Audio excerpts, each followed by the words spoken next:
ایک دفعہ کا ذکر ہے کہ کسی گاؤں میں ایک غریب دھوبی رہتا تھا۔ وہ اور اس کی بیوی روز دھوبی گھاٹ پر کپڑے دھونے جاتے تھے۔ ایک روز جب اس کی بیوی کپڑوں کو سکھا رہی تھی کہ اس کی نظر آسمان پر پڑی اور کیا دیکھتی ہے کہ آسمان سے ایک ہاتھی اڑتا ہوا زمین پر اتر رہا ہے، اور جیسے ہی وہ زمین پر اترا تو وہ غائب ہو گیا۔ 2-3 روز تک وہ یوں ہی ہاتھی کو زمین پر اترتا دیکھتی رہی۔ ایک رات اس نے سارا ماجرا دھوبی کو بتایا۔ دھوبی پہلے تو بہت حیران ہوا، مگر پھر فیصلہ کیا کہ کل وہ اس ہاتھی پر نظر رکھیں گے کہ آیا یہ ہاتھی زمین پر کیوں اترتا ہے اور پھر غائب ہو جاتا ہے، اور آخر ایسا کیا ہے۔ اگلے دن دونوں اس کا انتظار کرنے لگے، آسمان پر بار بار نظر دوڑاتے رہے۔ آخر ان کا انتظار ختم ہوا اور ان کو آسمان سے ہاتھی زمین پر اترتا نظر آ ہی گیا۔ دونوں اس کے پیچھے چل پڑے۔ ہاتھی گنے کے کھیتوں میں گھس گیا اور خوب پیٹ بھر کر گنے کھانے لگا۔ ہاتھی کا جب پیٹ بھر گیا اور وہ اڑنے کی تیاری کرنے لگا، جیسے ہی اس نے اڑان بھری، دونوں میاں بیوی نے بھی ہاتھی کے دم پکڑ لی اور ہاتھی کے ساتھ اڑنے لگے۔ ہاتھی آسمان کی بلندیوں کو پہنچا تو دھوبی کیا دیکھتا ہے کہ ایک پہاڑ ہیرے سونے کے جواہرات سے چمک رہا ہے۔ یوں لگ رہا تھا جیسے کوئی اپنا خزانہ یہاں چھوڑ کر بھولے بیٹھا ہے۔ دونوں میاں بیوی کی آنکھیں دنگ رہ گئی۔ آخر ہاتھی پہاڑ پر اتر گیا۔ دونوں میاں بیوی بھاگ کر سونے پر ٹوٹ پڑے اور زیادہ سے زیادہ سونا اکٹھا کرنے کی کوشش کرنے لگے۔ جب رات بڑھنے لگی تو وہ اندھیرے سے پریشان ہونے لگے۔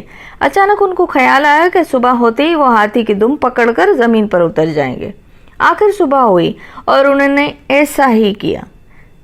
خیر زمین پر اترے اور پھر اپنے گھر کی طرف رواں دواں ہو گئے۔ ایک غریب دھوبی جو دن بدن امیر ہوتا جا رہا تھا، اس کو دیکھ کر سارا گاؤں حیران و پریشان ہو گیا کہ اچانک ایسا کیا ہوا ہے کہ دھوبی اتنا امیر ہو گیا ہے۔ گاؤں کے لوگ دھوبی کے پاس آئے اور اس کے یوں اچانک امیر ہونے کا راز پوچھنے لگے۔ دھوبی ان کو کچھ نہ بتا سکا۔ ایک دن دھوبی کسی کام سے شہر سے باہر نکل گیا۔ اس بات کا فائدہ اٹھاتے ہوئے ان کے ہمسائے دوبن کے پاس آئے اور باتوں باتوں میں خزانے کا راز اگلوا لیا۔ رات کو جب دھوبی واپس آیا، دوبن نے سارا ماجرا بتا دیا۔ دھوبی کو اس حرکت پر بہت غصہ آیا، مگر اب بات ہاتھ سے نکل چکی تھی۔ صبح سارا گاؤں دھوبی سے مدد مانگنے آیا کہ وہ ان کے ساتھ کھیتوں میں چلے اور ہاتھی کے ساتھ خزانے تک پہنچنے میں ان کی مدد کرے۔ یہ سب سننے کے بعد دھوبی کے دل میں لالچ پیدا ہوئی کہ وہ ان کے ساتھ جا کے اور خزانہ اکٹھا کر کے لائے گا۔ یہ سوچ کر وہ ان کے ساتھ جانے کے لیے راضی ہو گیا۔ اگلی صبح سارے گاؤں والے کھیتوں کو نکل گئے اور آنکھیں آسمان پر جمائے بیٹھے تھے۔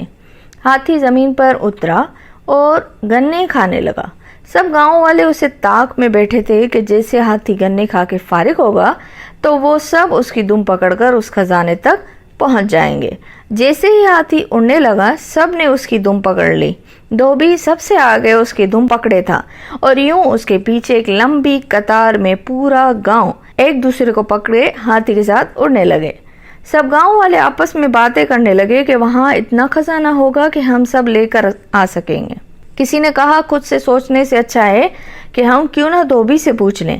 ایک گاؤں والے نے پوچھا، دھوبی وہاں کتنا سونا ہے؟ دھوبی خزانے کے لالچ میں گاؤں والے کے ساتھ چل دیا تھا۔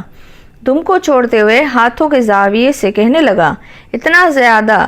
یہ کہنے کی دیر ہی تھی کہ سب زمین پر سر کے بل گر پڑے اور ہاتھی مزے سے آسمان میں اپنی اڑان بھرنے لگا اور گاؤں والوں کو ان کی لالچ کی سزا مل گئی۔